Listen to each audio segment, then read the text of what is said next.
Hello everyone, एक बार फिर स्वागत है आपका अपने यूट्यूब चैनल श्री एकेडमी पर, जहां पर हम सिर्फ पढ़ते नहीं हैं, याद भी करते हैं। तो फ्रेंड्स, जो हमारी क्लास डेली देखते हैं उन्हें तो पता ही होगा, हमने योजनाओं की सीरीज स्टार्ट की है जिसमें हम भारत एवं मध्य प्रदेश सरकार की सभी महत्वपूर्ण योजनाओं को पढ़ने वाले हैं। जो भी हमारी योजनाएं रहेंगी वो आपकी यूनिट 6, 7, 8, 10 यानी इसमें जो आपके टॉपिक रहेंगे उनसे रिलेटेड है हमारी भारत एवं मध्य प्रदेश सरकार की प्रमुख योजनाएं, जिनमें हम आपको बता दें आज उसकी ये 6वीं क्लास है जिसमें हम पढ़ेंगे भारत सरकार की गरीबी उन्मूलन से संबंधित योजनाएं। जो आपकी भारत सरकार की गरीबी उन्मूलन से संबंधित योजनाएं उसका एक कौन सा पार्ट है, उसका ये पार्ट 2 है। पहले पार्ट में भी हमने कुछ योजनाओं को पढ़ा था। जो हमारी भारत सरकार की गरीबी उन्मूलन से संबंधित योजनाएं हैं ये थोड़ी ज़्यादा हैं, इसलिए हमने इनको क्या कर दिया, 3 पार्टों में इनको डिवाइड कर दिया। इसका क्या जो पहला पार्ट था वो हमने कल पढ़ लिया था, आज हम सेकंड पार्ट को पढ़ेंगे, फिर कल की क्लास में हम इसका थर्ड पार्ट देखेंगे और हमारी जो भारत गरीबी उन्मूलन से संबंधित योजना है वो हमारी कंप्लीट हो जाएंगी। तो आज की क्लास में हम क्या क्या पढ़ने वाले हैं वो देख लेते हैं। तो आज की क्लास में हम इतनी सारी योजनाओं को कवर करेंगे, जिसमें हम सबसे पहले पढ़ेंगे हमारी प्रधानमंत्री उज्ज्वल योजना, फिर हम पढ़ेंगे प्रधानमंत्री जनधन योजना, जवाहर ग्राम समृद्धि योजना, प्रधानमंत्री गरीब कल्याण अन्न योजना, प्रधानमंत्री गरीब कल्याण योजना। ये दोनों अलग अलग योजनाएं हैं, आपको याद रखना है। प्रधानमंत्री श्रम योगी मान धन, इधर मन धन नहीं है, मान धन ही है, ठीक है। स्ट्रीट वेंडर आत्मनिर्भर योजना, या इसे हम किस नाम से जानते हैं, प्रधानमंत्री स्वनिधि योजना। स्वर्ण जयंती शहरी रोजगार योजना, राष्ट्रीय सामाजिक सहायता कार्यक्रम, स्टैंड अप योजना, सौभाग्य योजना। हम बता दें यहाँ पर हमने आपको नई पुरानी सभी योजना, यानी जो आपकी करंट में भी जो योजनाएं आई हैं, जो आपकी पुरानी योजनाएं, सभी को यहाँ पर कवर किया है। तो आपकी क्लास बहुत ज़्यादा इंपॉर्टेंट रहने वाली, इसको बिल्कुल भी स्किप नहीं करना है, अंत तक हमारे साथ जुड़े रहने और नोट्स आपको बनाते चलना है, ठीक है।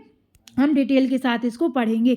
एक बात और मैं आपको यहाँ पर बता दूँ, ये सिर्फ MPPSC या मध्य प्रदेश के एग्ज़ाम के लिए बस नहीं है, ये आपकी सभी एग्ज़ाम, चाहे आपका UPSC हो, MPPSC, Vyapam, SSC, bank, railway, मतलब सभी एग्ज़ाम के लिए इम्पॉर्टेंट रहने वाली है। तो इस क्लास को आपको ज़्यादा से ज़्यादा शेयर कर देना, क्योंकि हम सभी जानते हैं हमारा एक छोटा सा इनिशिएटिव हमने स्टार्ट किया है, जिसमें आपको क्या करना है, इस क्लास को देखकर या जब भी आप हमारी कोई भी क्लास देखते हैं तो इसको क्या कर देना है, आपको शेयर कर लेना है, अपने स्टेटस या स्टोरी पर लगा देना है, क्योंकि हमें उन बच्चों की हेल्प करना है जिन्हें इनकी एक्चुअल में ज़रूरत है, वो इन सबको अफोर्ड नहीं कर पाते हैं। चलिए अब हम आपको और ज़्यादा समय नहीं लेते हैं, क्लास स्टार्ट कर लेते हैं। तो आप सबसे पहले लिखिए प्रधानमंत्री उज्ज्वल योजना, आप लिखिए प्रधानमंत्री उज्ज्वल योजना। तो आपकी जो प्रधानमंत्री उज्ज्वल योजना है इसकी हम अगर देखें आरंभ तिथि, तो आपको याद रखना है 1 मई 2016 को, 1 मई 2016 को आपने प्रधानमंत्री उज्ज्वल योजना की क्या हुई थी, शुरुआत हुई थी। किस उद्देश्य से, इसका उद्देश्य क्या है, तो आपको याद रखना है गरीबी रेखा के नीचे रहने वाले परिवारों की महिलाओं को निःशुल्क LPG कनेक्शन प्रदान करना, जिससे कि उन्हें स्वच्छ ऊर्जा प्राप्त हो सके। आप सभी जानते हैं जो भी हमारी महिलाएं थीं गरीबी रेखा से नीचे, जो हमारी महिलाएं आती थी उन्हें चूल्हे पर खाना बनाना पड़ता था, जो टेस्टी तो बहुत होता था, मतलब टेस्टी तो वो बहुत होता है, लेकिन इसके बाद उन्हें बहुत सारी तकलीफ़ों से गुजरना पड़ता था। इन्हीं सबको दूर करने के लिए हमारे प्रधानमंत्री जी ने इनके लिए मुफ्त में LPG कनेक्शन प्रदान किया है। इसके लिए क्या प्रावधान है, तो जो हमारी BPL परिवार आते हैं उनको LPG कनेक्शन के लिए 1600 रुपये की वित्तीय राशि प्रदान की जाती है, आपको याद रखना है। अगली योजना प्रधानमंत्री जनधन योजना, क्या, प्रधानमंत्री जनधन योजना। इसकी PDF आपको हमारे टेलीग्राम चैनल पर मिल जाएगी। टेलीग्राम चैनल जिस नाम से यूट्यूब है उसी नाम से आपका टेलीग्राम चैनल है, ठीक है। तो परेशान नहीं होना है, लेकिन नोट्स जरूर बनाना है। प्रधानमंत्री जनधन योजना अगर हम देखें इसको कब प्रारंभ किया गया, तो आपको याद रखना है 15 अगस्त 2014 को इसको कब की गई थी, इसकी घोषणा की गई थी। जो आपकी घोषणा है 15 अगस्त 2014 को घोषणा की गई थी, लेकिन आपको इसको याद रखना है इस योजना को औपचारिक रूप से कब शुरू किया गया, 28 अगस्त 2014 को। इसको आपको 2 डेट याद रखनी है। पहला क्वेश्चन तो बन सकता है प्रधानमंत्री जनधन योजना की घोषणा कब की गई, तो आपको याद रखना है 15 अगस्त 2014 को। इसको औपचारिक रूप से शुरू कब किया गया, तो आपको याद रखना है 28 अगस्त 2014 को। क्या उद्देश्य है इस योजना का, आपको तो याद रखना है प्रधानमंत्री जनधन योजना का उद्देश्य वंचित वर्गों जैसे, इधर आप वंचित कर लेना, मिसप्रिंट हो गया थोड़ी सा, वंचित है, आपको याद रखना है वंचित वर्गों जैसे कौन सी वर्ग, इसमें कमजोर वर्ग या जिनके जो वर्ग आते हैं उनकी आय जो है वो कम है, तो उनको वित्तीय सेवाएं जैसी मूल बचत बैंक खाते की उपलब्धता उनको कराना, आवश्यकता आधारित ऋण की उपलब्धता उनको कराना, विप्रेषण सुविधा, बीमा तथा पेंशन उपलब्ध कराना आपको याद रखना है प्रधानमंत्री जनधन योजना। आपको ये सभी पॉइंट अच्छे से याद रखने, क्योंकि सीधा सीधा आप एग्जाम में क्वेश्चन बन सकता है इस योजना से संबंधित कौन है कौन नहीं है, इस टाइप से इस योजना का जो है क्या उद्देश्य है, तो आपको ये सभी पॉइंट बहुत अच्छे से याद रखना है। योजना का प्रावधान क्या है, तो आपको याद रखना है इस योजना के तहत खाता किसी भी बैंक शाखा, मतलब आपका जो खाता अकाउंट है वो किसी भी बैंक शाखा में अथवा व्यवसाय प्रतिनिधि यानी बैंक मित्र आउटलेट में खोला जा सकता है, किसी भी आपके बैंक में इसको अकाउंट को आपका खोला जा सकता है। प्रधानमंत्री जनधन योजना खाता जीरो बैलेंस के साथ खोला जा रहा है, आपको याद रखना है जीरो बैलेंस के साथ आप किसी भी बैंक में खोल सकते हैं। इस योजना का लाभ क्या है, आपको याद रखना है योजना का लाभ क्या है, यहाँ पर क्या लाभ आपको प्राप्त होते हैं, तो आपको याद रखना है जो आपकी जमा है राशि उस पर आपको ब्याज दिया जाता है। 1 लाख रुपए का इसमें दुर्घटना बीमा कवर किया गया है, दुर्घटना बीमा इसमें 1 लाख रुपए का कवर किया गया है। कोई न्यूनतम राशि अपेक्षित नहीं है, मतलब जैसे अपने अदर अकाउंट होते हैं उसमें हम बोलने लगते हैं ना 1,000 या इतने रुपए होना जरूरी होता है, नहीं तो आपका खाता बंद हो जाएगा, तो इसमें कोई भी न्यूनतम राशि अपेक्षित नहीं है, क्योंकि ये कैसा है, इसे आप जीरो बैलेंस के साथ खोलते हैं, ठीक है। प्रधानमंत्री जनधन योजना के अंतर्गत 30,000 का जीवन बीमा लाभार्थी को उसकी मृत्यु पर सामान्य शर्तों की प्रतिपूर्ति पर दे होगा, यानी अगर जो मतलब व्यक्ति की मृत्यु हो जाती तो जीवन बीमा भी इसमें कराते हैं 30,000 का। 1 लाख रुपए का आपको दुर्घटना बीमा याद रखना है। भारत भर में धन का आसानी से अंतरण करते हैं। 6 माह तक इन बातों के संतोषजनक परिचालन के पश्चात ओवरड्राफ्ट की सुविधा, यानी 6 माह तक अगर दिखता है कि सब बढ़िया चल रहा है, कोई प्रॉब्लम नहीं जा रही, तो इसके पश्चात ओवरड्राफ्ट की सुविधा दी जाती है। शासन की सभी योजनाओं का लाभ अब डीबीटी के माध्यम से सीधे बैंक खातों में राशि प्रेषित की जाती है, यानी पहले होता था किसी को माध्यम बनाया जाता था, लेकिन जब से आपके प्रधानमंत्री जनधन अकाउंट बन गए हैं उसके बाद से सीधी राशि आपके जो हितग्राही होते हैं, लाभार्थी होते हैं, उनके खाते में पहुंचा दी जाती है। इसकी उपलब्धि क्या है, इस योजना के तहत 31 अक्टूबर 2023 इसकी शुरुआत आपको याद रखना है 2014 में। उपलब्धि की अगर हम बात करें तो इस योजना के तहत 31 अक्टूबर 2023 तक कुल 50.81 करोड़ खाते खोले जा चुके हैं। अगर हम बात करें कितने खाते, तो आपको याद रखना है 50.81 करोड़ खाते खुल चुके हैं, जो भारत में वित्तीय समावेशन की दृष्टि से एक उल्लेखनीय कदम है। हमारी क्लास प्री प्लस मेंस सबके लिए इम्पॉर्टेंट है ना, आपको बिल्कुल परेशान नहीं होना है। हम अपनी अगली योजना देखते हैं, जवाहर ग्राम समृद्धि योजना। जवाहर ग्राम समृद्धि योजना आप सभी जानते हैं, हम एक साथ इसलिए नहीं पढ़ते हैं क्योंकि हमारा उद्देश्य है आपको याद कराना, सिर्फ आपके पास इंफॉर्मेशन आपके नोट्स कलेक्ट करवाना नहीं है, हम आपको बोलते ही हैं, हम आपको यहाँ पर सिर्फ पढ़ाते नहीं हैं, याद भी करवाते हैं। इसलिए डेली हमने पार्ट में डिवाइड कर ली जिससे आपको सभी योजनाएं अच्छे से याद हो जाएं, एक भी क्वेश्चन आपका एग्जाम में गलत ना हो। अब हम बात कर लेते हैं जवाहर ग्राम समृद्धि योजना की। तो जो हमारी जवाहर ग्राम समृद्धि योजना, इसकी शुरुआत 1 अप्रैल 1999 को शुरू की गई। आप यहाँ पर देख ही सकते हैं, हमने नई पुरानी सभी योजनाओं को शामिल किया, हमने आपको पहले भी बताया था। तो जवाहर ग्राम समृद्धि योजना 1 अप्रैल 1999 को शुरू की गई। योजना का उद्देश्य क्या है, तो आपको याद रखना है योजना का प्राथमिक उद्देश्य ग्रामीण क्षेत्रों में बुनियादी ढांचा और आर्थिक गतिविधियों को बढ़ाकर ग्रामीण विकास को बढ़ावा देना और गरीबी को कम करना। जवाहर ग्राम समृद्धि योजना समझ ही सकते हैं आप, गरीबी को कम करना, ग्रामीण विकास को बढ़ावा करना, आपको इसमें याद रखना है। प्रावधान, यह योजना भारत में पिछड़े और आकांक्षी जिलों पर ध्यान देने के साथ टिकाऊ ग्रामीण बुनियादी ढांचा जैसे कि सड़क, पुल, सिंचाई प्रणाली, बहुत कुछ निर्माण के लिए वित्तीय सहायता प्रदान करती है। जवाहर ग्राम समृद्धि योजना जो है आपकी जितने भी पिछड़े या आकांक्षी ज़िले हैं, जब हमने आपको एसडीजी पढ़ाया था उसमें हमने आपको सब पढ़ाया था, आकांक्षी क्या होते हैं, पिछड़े क्या होते हैं, सब पढ़ाया था।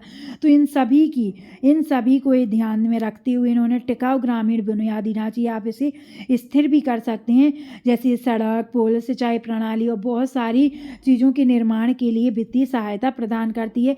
यह ग्रामीण समुदायों के उत्थान के लिए स्वयं सहायता समूह और आजीविका विकास कार्यक्रमों को क्या करती है, प्रोत्साहित करती है। आपको ये दोनों पॉइंट भी याद रखने हैं।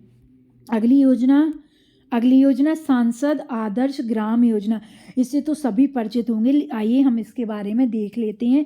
सांसद आदर्श ग्राम योजना क्या है? इसको 11 अक्टूबर 2014 को शुरू किया गया था। सांसद आदर्श ग्राम योजना को 11 अक्टूबर 2014 को शुरू किया गया था।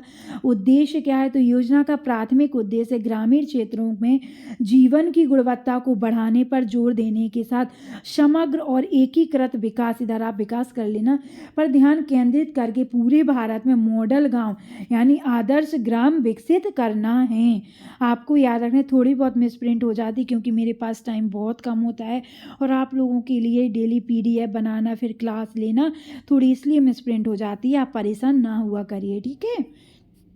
चलिए अब हम देखते हैं क्या प्रावधान है आदर्श ग्राम योजना के। तो आपको याद रखना है, इस योजना के तहत प्रत्येक सांसद सदस्य है अपनी निर्वाचन क्षेत्र में एक गांव को गोद लेता है और उसके व्यापक विकास की दिशा में काम करने के लिए जिम्मेदार हो जाता है। यानी जो भी आपके सांसद आपके क्षेत्र से चुने गए हैं वो आपके क्षेत्र से एक ग्राम को गोद लेते हैं, फिर उसकी व्यापक विकास की दिशा में काम करने की जिम्मेदारी लेते हैं। इस योजना का उद्देश्य विभिन्न सरकारी कार्यक्रमों और पहलों के अभिसरण के माध्यम से ग्रामीणों की बुनियादी सुविधाएं, बुनियादी ढांचे और समग्र कल्याण में सुधार करना है। आपको याद रखना है। अगली योजना हमारी प्रधानमंत्री गरीब कल्याण अन्न योजना। प्रधानमंत्री गरीब कल्याण अन्न योजना प्रारंभ 26 मार्च 2020। कब? 26 मार्च 2020। किस उद्देश्य से? तो योजना का प्राथमिक उद्देश्य समाज के आर्थिक रूप से कमजोर वर्गों को तत्काल राहत प्रदान करना। जो भी आपके समाज है आपके, ठीक है, तो इन जो भी आपके आर्थिक रूप से कमजोर लोग हैं इनको तुरंत राहत प्रदान करना, खासकर संकट या आपात की स्थिति में। इसका उद्देश्य गरीबों पर वित्तीय बोझ को कम करना और कोविड-19 महामारी जैसी स्थितियों के दौरान सहायता प्रदान करना। इधर ये गलत हो गया, थोड़ा मिसप्रिंट हो गया है। जो आपका कोविड है, कोविड आपको 19 इसमें रखना है। कोविड-19 20 जो हुआ था वो आपको इसमें याद रखना है।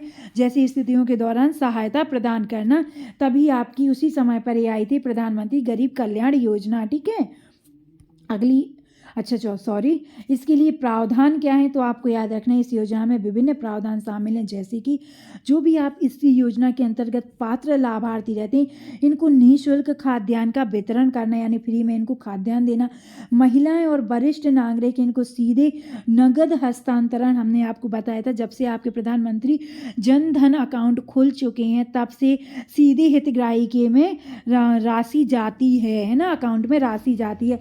स्वास्थ्य कर्मियों के लिए बीमा कवरेज प्रदान करती है। स्वास्थ्य सेवा प्रणाली और बुनियादी ढांचे को बढ़ावा देने का उपाय करती है। अगली योजना प्रधानमंत्री गरीब कल्याण योजना। अभी ये थी आपकी जो योजना थी आपकी, वो कौन थी? अन्न योजना। प्रधानमंत्री गरीब कल्याण अन्न योजना। अब हम पढ़ते हैं प्रधानमंत्री गरीब कल्याण योजना, जिसकी शुरुआत तो 2016 से ही हो चुकी थी, दिसंबर 2016 से। उद्देश्य गोपनीय तरीके से बेहिसाब संपत्ति और काले धन की घोषणा करने और अघोषित आय पर 50% जुर्माना भरने के बाद अभियोजन से बचने का अवसर प्रदान करती है। प्रावधान 16 दिसंबर 2020 से 31 मार्च 2017 तक वैध। इस योजना का लाभ ये मतलब जो आई थी ना, जब नोटबंदी हुई थी उस समय की थी, केवल भारतीय बैंक खातों में नकदी या बैंक जमा के रूप में आय घोषित करने के लिए किया जा सकता है, ना कि आभूषण, स्टॉक, अचल संपत्ति या विदेशों में जमा करने के लिए। गाइज आई थिंक इसकी योजना में थोड़ी सी मिसप्रिंट हो गई है, इसके लिए मैं आपसे माफ़ी चाहती हूँ। मैं कल की क्लास में इसको थोड़ा क्लियर कर दूँगी, ठीक है। नाम में मुझे थोड़ी सी कन्फ्यूज़न लग रही है। ठीक है। चलिए अगली योजना हम देखते हैं, सोलर चरखा मिशन। सोलर चरखा मिशन प्रारंभ जून 2018 से। आप परेशान मत हुआ करिए कि गलत पढ़ा देते हैं या कुछ भी कर देते हैं, ऐसा नहीं। अगर हमें कुछ गलत लगता है तो मैं सीधा सीधा आपको बता देती हूँ, उसको कंटिन्यू नहीं रखती हूँ, मैं आपको सीधा सीधा बता देती हूँ। इसको मैं कल की क्लास में क्लियर कर दूँगी, अभी बाई चांस मुझसे थोड़ी सी गलती हो गई है ना। चलिए, सोलर चरखा मिशन प्रारंभ जून 2018, जून 2018। बाकी मैं कोशिश करती हूँ मैं आपको बिल्कुल सही डाटा पढ़ाऊँ, सही सटीक एकदम जानकारी दूँ जो आपकी एग्ज़ाम के काम आए। इसलिए आप देखते हैं हम कोई भी फालतू बात नहीं करते हैं जिससे आपका टाइम वेस्ट हो। चलिए अब हम बात करते हैं, सोलर चरखा मिशन प्रारंभ जून 2018 किस उद्देश्य से, तो रोजगार सृजन और ग्रामीण विकास के लिए टिकाऊ या स्थिर सौर ऊर्जा संचालित चरखा कताई पहिया इकाइयों को बढ़ावा देना। प्रावधान, इस योजना का उद्देश्य ग्रामीण कारीगरों को सशक्त बनाने के लिए सौर चरखा इकाइयों की स्थापना की गई, जिसके लिए वित्तीय सहायता और समर्थन प्रदान करती है हमारी सरकार। हम बात करें इसके मंत्रालय की, तो आपको इसका मंत्रालय जरूर याद रखना है। इसका मंत्रालय है सूक्ष्म लघु और मध्यम उद्यम मंत्रालय, MSME। सोलर चरखा मिशन का क्या है, मंत्रालय है। अगली योजना, प्रधानमंत्री श्रम योगी मानधन योजना। प्रधानमंत्री श्रम योगी मानधन योजना, हम बात करें शुरुआत की तो 15 फरवरी 2019। आपको याद रखना है 15 फरवरी 2019। किस उद्देश्य से, तो असंगठित क्षेत्र के श्रमिकों के लिए पेंशन योजना प्रदान करती है। जो आपके असंगठित क्षेत्र के श्रमिक होते हैं इनको पेंशन योजना प्रदान करती है श्रम योगी मानधन योजना। साथ ही साथ उनकी सेवा निवृत्ति के बाद, यानी जब वो रिटायर होते हैं उसके बाद सामाजिक सुरक्षा को भी सुनिश्चित करती है। प्रावधान, जो भी आपके असंगठित क्षेत्र के श्रमिक होते हैं इस योजना में नामांकन यानी रजिस्ट्रेशन करा सकते हैं और अपनी पेंशन के लिए एक छोटी राशि का योगदान कर सकते हैं, जिसके बराबर योगदान सरकार प्रदान करती है। इस योजना के तहत लाभार्थी को 60 साल की उम्र के बाद अधिकतम 3,000 रुपये तक की पेंशन हर माह दी जाएगी। आपको याद रखना है, मतलब जो आपकी श्रम योगी मानधन योजना है ये आपकी जब आपका बुढ़ापा आता है ना उसको सहजने का काम कर रही है। ठीक है, 60 साल की उम्र के बाद आपको याद रखना है। अगली योजना, स्ट्रीट वेंडर आत्मनिर्भर योजना या प्रधानमंत्री स्वनिधि योजना। शुरुआत 1 जून 2020। प्रारंभ आपको याद रखना है 1 जून 2020। किस उद्देश्य से, तो जो आपके स्ट्रीट वेंडर से तो आप समझ ही गए होंगे, सड़क विक्रेताओं को उनकी आजीविका फिर से शुरू करने और आत्मनिर्भर बनने में मदद करने के लिए 50,000 रुपये तक बिना किसी गारंटी के कार्यशील पूंजी ऋण की सुविधा प्रदान करते हैं। यानी जो भी आपके कोरोना के टाइम पे नुकसान हुआ था, आपके जो स्ट्रीट वेंडर थे उन्हीं के लिए आपकी जो आजीविका उनकी बंद हो गई थी उनको फिर से शुरू करने के लिए, उनको आत्मनिर्भर बनाने के लिए 50,000 रुपये तक का बिना किसी गारंटी के कार्यशील पूंजी ऋण प्रदान की सुविधा प्रदान करती है हमारी स्ट्रीट वेंडर आत्मनिर्भर योजना या प्रधानमंत्री स्वनिधि योजना। प्रावधान, स्ट्रीट वेंडर अपने व्यवसायों को समर्थन देने के लिए सरलीकृत आवेदन प्रक्रिया और सस्ती ब्याज दर के साथ इस योजना के तहत अधिकतम 50,000 रुपये का क्या ऋण प्रदान प्राप्त कर सकते हैं। आपको याद रखना है। अगली योजना, स्वर्ण जयंती शहरी रोजगार योजना। स्वर्ण जयंती शहरी रोजगार योजना प्रारंभ 1999-2000। आपको याद रखना है जो आपकी शहरी रोजगार योजना है इसको शुरुआत किया गया 1999-2000 में। किस उद्देश्य से, शहरों के जो आपके बेरोजगार रहते हैं उनको और अल्प रोजगार वाले जिनके लेकिन काम करने के इच्छुक गरीब जो रहते हैं उनको लाभकारी रोजगार प्रदान करती है। यानी जो आपके शहरों के बेरोजगार लोग हैं, जो आपके अल्प रोजगार या जो छोटा मोटा रोजगार करते हैं, जो आपके काम करने के क्या है इच्छुक होते हैं उनको रोजगार प्रदान किया जाता है। आपको याद रखना क्या प्रावधान है, तो यह शहरी गरीबों के लिए मजदूरी, रोजगार और स्वरोजगार के अवसर, कौशल विकास और क्षमता निर्माण प्रदान करती है। आपको याद रखना है। अगली योजना, राष्ट्रीय सामाजिक सहायता कार्यक्रम। राष्ट्रीय सामाजिक सहायता कार्यक्रम उद्देश्य सही बेरोजगार और जो आपके अल्प रोजगार वाले हैं लेकिन जो आपके इच्छुक हैं काम करने के लिए उनको रोजगार प्रदान करती है। ठीक है, ये सेम काम है जो आपकी कौन सी योजना का काम है, स्वर्ण जयंती शहरी रोजगार योजना। ठीक है, प्रावधान इसमें समाज की कमजोर वर्गों का समर्थन करने के लिए इंदिरा गांधी राष्ट्रीय वृद्धावस्था पेंशन योजना और अन्नपूर्णा योजना सहित 5 अलग अलग योजनाएं शामिल है। तो आपको ये नाम जरूर याद रखना है जो इसमें शामिल किए गए राष्ट्रीय सामाजिक सहायता कार्यक्रम में। ठीक है, पूछा जा सकता है कौन शामिल नहीं है, कौन शामिल है। ठीक है, स्टैंड अप योजना शुरुआत 5 अप्रैल 2016। 5 अप्रैल 2016 स्टैंड अप योजना किस उद्देश्य से? तो वित्तीय सहायता प्रदान करके अनुसूचित जाति, अनुसूचित जनजाति और महिला उद्यमियों के बीच उद्यमशीलता को बढ़ावा देना। ठीक है, उद्देश्य क्या है? वित्तीय सहायता प्रदान करके जो आपकी अनुसूचित जाति, अनुसूचित जनजाति है, महिला उद्यमियों के बीच उद्यमशीलता को क्या करना है? बढ़ावा देना। प्रावधान अनुसूचित जाति, अनुसूचित जनजाति जो आपकी महिला उद्यमी द्वारा ग्रीन फील्ड उद्यम स्थापित करने के लिए ऋण और सहायता प्रदान करती है आपकी स्टैंड अप योजना। आपको याद रखना है सौभाग्य योजना प्रारंभ 25 सितंबर 2017। 25 सितंबर 2017 सौभाग्य योजना की शुरुआत हुई। किस उद्देश्य से? भारत के सभी घरों विशेषकर ग्रामीण क्षेत्रों में बिजली कनेक्शन प्रदान करना। देखिए पहला क्वेश्चन, सौभाग्य योजना की शुरुआत कब हुई? तो आपको याद रखना है 25 सितंबर 2017। किस उद्देश्य से यह सौभाग्य योजना किससे संबंधित है?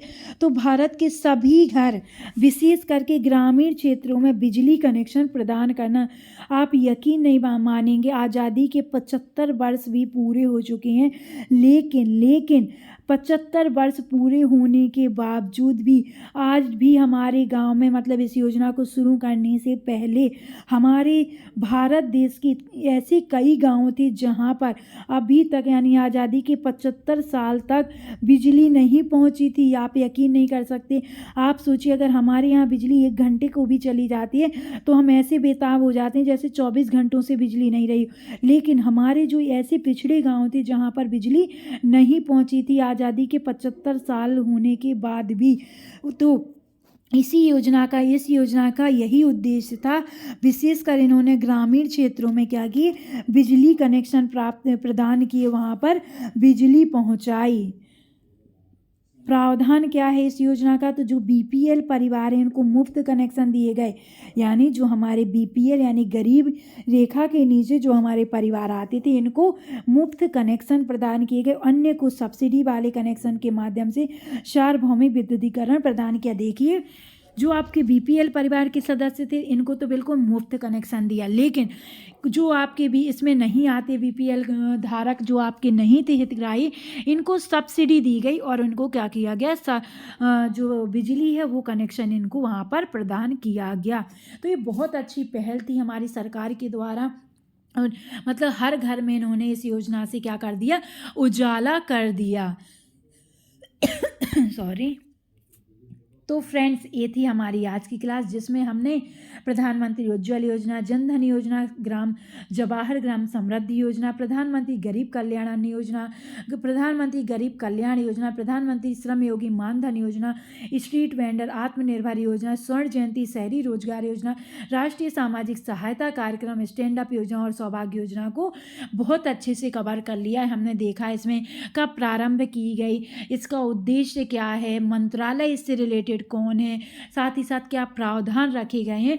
तो आप देख सकते हैं हम कितनी अच्छे से आपकी योजनाओं को कवर करा रहे हैं। तो बस अब आपको हमारा एक छोटा सा काम करना है, इस क्लास को ज़्यादा से ज़्यादा शेयर करना है और उन स्टूडेंट की हेल्प करना है जिन्हें एक्चुअल में इनकी ज़रूरत है, वो यहाँ पर नहीं पहुँच पा रहे हैं। तो छोटी सी हेल्प है, छोटी सी पहल जो हमने शुरू की है, आप छोटी सी हेल्प करके देखिए, आपको बहुत अच्छा फील होगा। क्या है? बहुत अच्छा फील होगा। तो चलिए अब हम मिलते हैं हम अपनी कल की क्लास में, जिसमें हम जो हमारी भारत सरकार की गरीबी उन्मूलन से संबंधित योजनाएं रह गई हम उनको कवर करेंगे। ठीक है, उनको हम क्या करेंगे? कल की क्लास में पूरा ख़त्म कर देंगे। साथ ही साथ हम बता दें आपको, कल की क्लास में हम भारत के साथ साथ जो हमारी एमपी की मतलब मध्य प्रदेश सरकार द्वारा जो गरीबी उन्मूलन से संबंधित योजनाएं, इनको भी हम कल की क्लास में कवर कर लेंगे। ठीक है, तो आपको अब हमारे साथ कंटिन्यू जुड़े रहना है। साथ ही साथ अगर आप यूनिट 1, यूनिट 6 है या जो हमारी करंट अफेयर है रोजगार निर्माण से, साथ ही साथ हमने ऑब्जेक्टिव की जो क्लास है वो भी स्टार्ट की है, तो आप चाहें तो प्लेलिस्ट में जाकर ये सभी क्लासेस को देख सकते हैं। आप यकीन नहीं मानेंगे, हमने बहुत अच्छे से आपके टॉपिकों को कवर कराने की कोशिश की है। तो चलिए, थैंक यू गाइस, मिलते हैं हम अपनी कल की क्लास में। तब तक के लिए आप अपना ध्यान रखिए, स्वस्थ रहिए, खुश रहिए, साथ ही साथ पूरे आत्मविश्वास के साथ अपनी पढ़ाई करते रहिए। बाय बाय दोस्तों, नमस्कार।